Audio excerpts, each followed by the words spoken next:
লক্ষ্মী বউটাকে এখান থেকে বের কর আমার নজরের সামনে থেকে।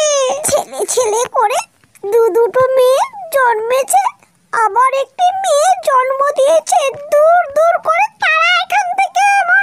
কি হলো তোমার? কি কানে ঢুকছে না মায়ের কথা? শুনতে কি পাচ্ছ না? মেয়ে হয়েছে তাতে আমার কি দোষ বলো তো? কই গো তুমি কি একটু আমায় বুঝবে না? একটু মাকে বুঝিয়ে বলো এই বাচ্চাটিকে নিয়ে আমি কোথায় যাই বলো তো?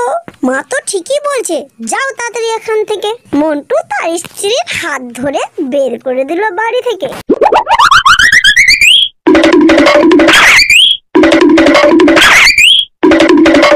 মন্টুর স্ত্রীর মনে দুঃখে চলে যাচ্ছে হেঁটে হেঁটে, আর বলছে হায় ভগবান, এ কি করলে আমার সাথে?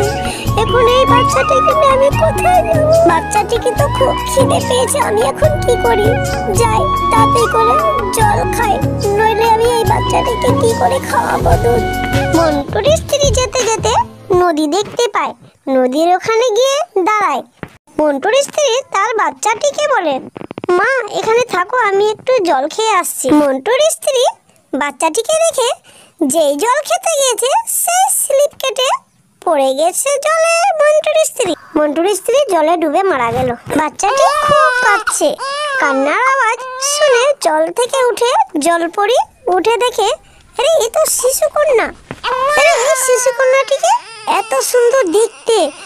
জলপরিটি শিশুকন্যাটি দেখে মুগ্ধ হয়ে বলল, আরে মানুষের কি একটুকু দয়া মায়া নেই?